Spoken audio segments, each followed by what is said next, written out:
چیکار کنیم که این مهربانی خدا رو ببینیم؟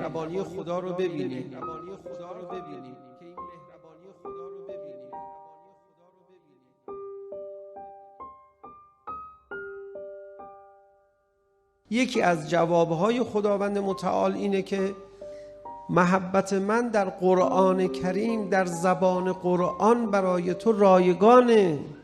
بیا قرآن بخون، محبت منو ببین، بچش، ببر، بیدار بشه احساس نیازت به محبت من. قرآن کسی که زیاد بخونه و درست بخونه این ارتباط رو برقرار میکنه. در این باره من یک روایت برای شما بخونم.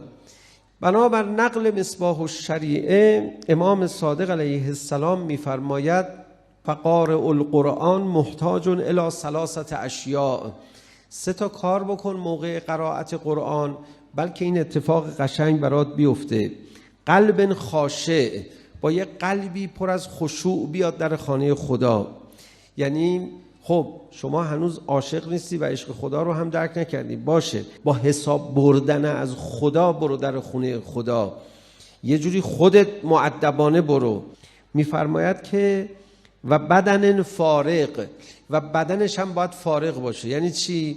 مثلا دستشویی نداشته باشه، شکمش پر نباشه، زیاد خوابش نیاد، زیاد نمیدونم گشنه نباشه، یعنی یه بدنت اذیتت نکنه، جوری تنظیمی الان.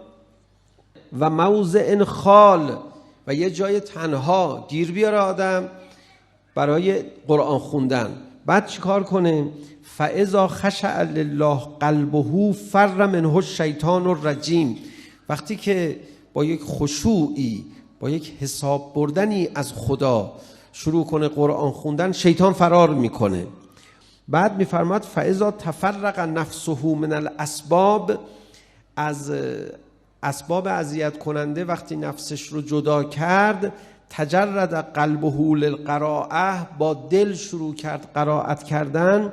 ولا یعترضه عارضون، هیچ عاملی نیومد اینو اذیت بکنه.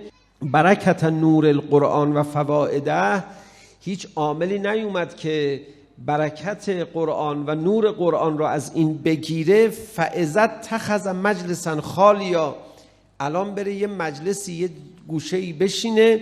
و اعتزل عن الخلق، بره تنها بشه، از مردم کناره بگیره. بعد ان اتی به خصلتین خضوع القلب و فراغ البدن، این دوتایی که گفتیم رو ایجاد کرد. استأنس روحه و سره بالله عز وجل، روح و سرش با قرائت قرآن به خدا انس میگیره.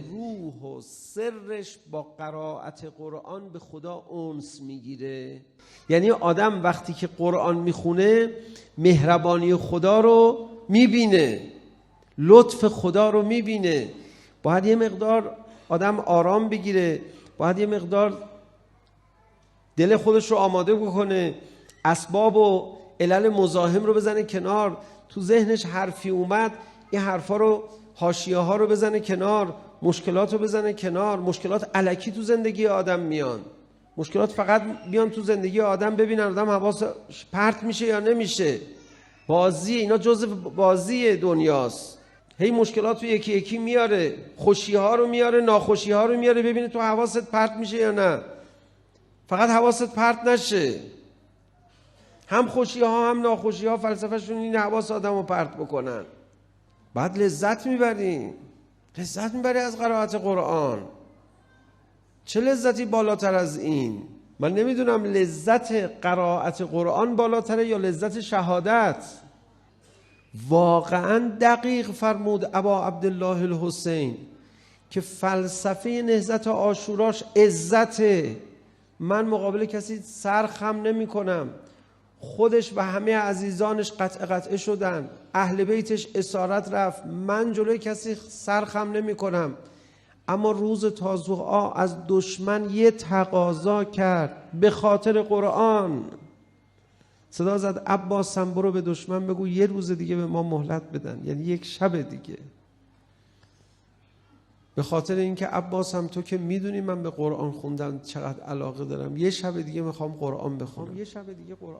و واقعا ابا عبدالله الحسین علیه السلام لذت میبره از قرآن خوندن و نیاز داره به این مهربانی خدا و از این مهر خدا نمیتونه دل بکنه به این سادگی. شاید تنها چیزی که آدم بتونه به خاطر شهادت و تأخیر بندازه قرائت قرآنه. چون شما میخوای شهید بشی که چه اتفاقی برات بیفته؟ خدا بهت محبت کنه. خب بیا قرآن ببین داره خدا باید چی کار میکنه. ببر مهرشو. قرآن زبان محبت خدا. بیا قرآن بخون، محبت منو ببین، بچش، ببر، بیدار بشی احساس نیازت به محبت من.